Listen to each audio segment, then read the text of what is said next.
Welcome back. Thank you for staying with CNN News 18. And now let's shift our focus to the state of Rajasthan, where after Congress failed to secure the majority mark in the state, the outgoing Chief Minister Ashok Gehlot's officer on special duty, Lokesh Sharma, has now made shocking claims. Sharma blamed Gehlot for Congress party's loss in the state and also said that Ashok Gehlot was advised to take anti-incumbency at few seats into consideration, but he failed to do so.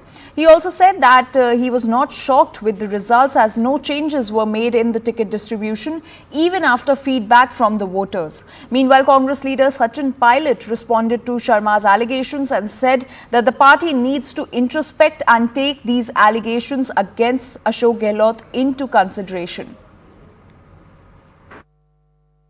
Lokesh, I went through your statements on X or Twitter as it was called at one point of time. उसमें आपने बहुत कुछ लिखा, लेकिन अब आपने क्यों लिखा? क्या आप ये पॉइंट पहले भी रेज किए थे? हाँ, मैंने बड़ा स्पष्ट उसमें ये मेंशन किया है कि ये सारी बातें मैं मुख्यमंत्री जी को बता चुका हूं। मैंने ये अब सरकार जाने के बाद नहीं कहा है। मैंने उन परिस्थितियों का जिक्र किया है जिनकी वजह से हम सरकार को खो बैठे। हम इस प्रदेश में अपनी सरकार की वापसी करवा सकते थे, लेकिन जो स्थितियां बनी, जिस तरह की परिस्थितियां बनी, मैंने उनका जिक्र किया कि क्यों नहीं समय रहते उन पे ध्यान दिया गया। जब हमने जो फीडबैक्स लाके दिए, ग्राउंड के सेंटिमेंट्स लाके दिए, जो जनभावना थी कि जनता नहीं चाहती है कुछ जगह पर अपने उन विधायकों को वापस जनप्रतिनिधि चुनना, तो ऐसे लोगों के टिकट्स काटे जाने चाहिए, नए चेहरों को मौका दिया जाना चाहिए। जब ये सारे फीडबैक्स हम ऑलरेडी दे चुके थे, और ये फीडबैक सिर्फ मेरा नहीं था पल्लवी जी, जितने लोगों ने राजस्थान में सर्वे किए, चाहे एआईसीसी की तरफ से किए हों या पीसीसी की तरफ से किए हों या किसी इंडिपेंडेंट एजेंसी ने सर्वे किया हो, सभी की रिपोर्ट्स में ये था कि सिटिंग एमएलएस के खिलाफ जनता में आक्रोश है। और जिस एंटी इनकम्बेंसी वर्ड को लास्ट तक नकारा गया, वो वाकई में थी एंटी इनकम्बेंसी, मुखिया के प्रति नहीं थी, अशोक गहलोत जी के प्रति नहीं थी, लेकिन वहां के जो स्थानीय विधायक हैं उनके प्रति एंटी इनकम्बेंसी थी। तो अगर हम ये टिकट काट देते, 30 से 40 जगह नए चेहरों को टिकट देते, तो निश्चित तौर पर हम अपनी सरकार की वापसी करवा पाते। देखिए, मैं आपको एग्जांपल देना चाहता हूं। बोलते थे, जब आप ये बात उनको बोलते थे, तो वो उनका रिएक्शन क्या होता था? वो इस बात को स्वीकार करते थे कि हाँ, तुम्हारी बात ठीक है। लगभग मैं तो उन्हें कहता था 40 से 50 टिकट हमें काटने चाहिए और नए लोगों को अवसर देना चाहिए, तो इस बात के साथ वो एग्री करते थे, कभी डिसएग्री नहीं किया। उन्होंने कहा कि हाँ, बात ठीक है और हमें चेंज करने चाहिए। फिर क्यों अब नहीं ये तो वही बता पाएंगे कि क्या ऐसी मजबूरियां रही, क्यों उन लोगों के टिकट नहीं काटे गए जिनके खिलाफ ऐसा माहौल था। आपको क्या लगता है, क्या कारण था कि वो नहीं बदल पाए? शांति धारीवाल उनको करीबी माने जाते हैं, लोकेश, और बहुत ऐसे नाम हैं। ऐसा क्या दबाव था उनके ऊपर कि वो नहीं बदल पाए? आफ्टर वो मुख्यमंत्री थे ना।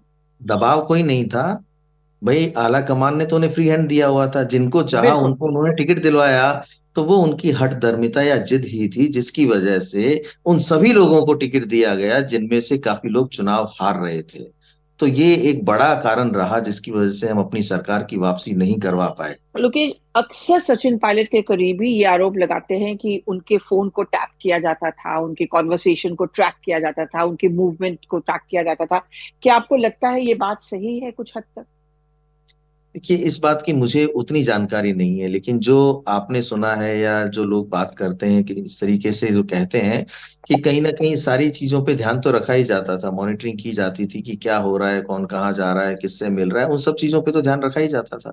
मैंने आपको पूरी लगता है निष्ठा सचिन पायलट को अगर चेहरा बनाते तो शायद कुछ चेंजेस होते या रिजल्ट कुछ और होता? देखिए, नेचुरल तौर पर तो जो सरकार होती है और उस सरकार में जो चीफ मिनिस्टर होते हैं, उनके नेतृत्व में ही चुनाव लड़ा जाता है। तो चेहरा बनाने वाली जैसी कोई बात नहीं थी, लेकिन सामूहिक रूप से इस सारी चीज को बहुत पहले से खत्म करके एक साथ आके जो भी डिफरेंसेस थे उन सबको क्लियर करके चुनाव लड़ा जाता। और जो भी सजेशंस दिए गए थे, जो फीडबैक आए थे, जो हमारी रिपोर्ट्स थी, जो अलग अलग एजेंसीज की रिपोर्ट्स थी, उन सभी को भी समय पर माना जाता। तो मैं ये दावे के साथ कह सकता हूं कि राजस्थान में आज मैं आपसे सरकार बनने के बाद बात कर रहा हूं। अब वो कहीं अस्तित्व में है या नहीं है उसके बारे में तो जिसके लिए ये कहा जाता है कि धर्मेंद्र राठौड़ जी ने वो डायरी लिखी, तो आधिकारिक तौर पर तो वही बता सकते हैं कि लाल डायरी क्या है। लेकिन जो सोशल मीडिया के माध्यम से जो चीजें वायरल होती हैं, जो दिखाई देती हैं या समझ में आती हैं, तो ऐसा महसूस होता है कि हाँ, कुछ ना कुछ तो ऐसा रहा ही होगा जो सबके सामने आया है। और उससे भी कई चीजें, कई खुलासे हुए। उसमें एक जगह ये भी आया था कि भाई उनके पुत्र ने ये कहा कि अगर चुनाव हारे तो उसके जिम्मेदार स्वयं मुख्यमंत्री जी होंगे, क्योंकि जब सरकार आ जाती है तो वो अधिकारियों से घिर जाते हैं, और पॉलिटिकल व्यक्ति जो उन्हें सजेशन देना चाहता है या अपनी भावना उन तक पहुंचाना चाहता है, वो उन तक पहुंच ही नहीं पाता है। तो बहुत सारी ऐसी चीजें हैं जो लाल डायरी के माध्यम से, जो तथाकथित लाल डायरी है, उसके माध्यम से बाहर आई है। लोगों ने इतना बड़ा आशीर्वाद दिया, इतनी बड़ी जीत यहाँ से हुई है, तो ये जीत जनता को समर्पित करता हूँ। और जो जीत हुई है वो हम सभी कार्यकर्ताओं की जो मेहनत है उसका फल है। मैं लोगों का बहुत आभार व्यक्त किया है, कार्यकर्ताओं को धन्यवाद किया है कि इतनी बड़ी पार्टी की जीत यहाँ से हुई है। और उम्मीद करता हूँ कि जो विकास का हमने रास्ता चुना है उस पर अगले 5 साल तक और दुगनी गति से काम करेंगे। Well, that's all for now, but news and updates continue here on CNN News 18. Thanks for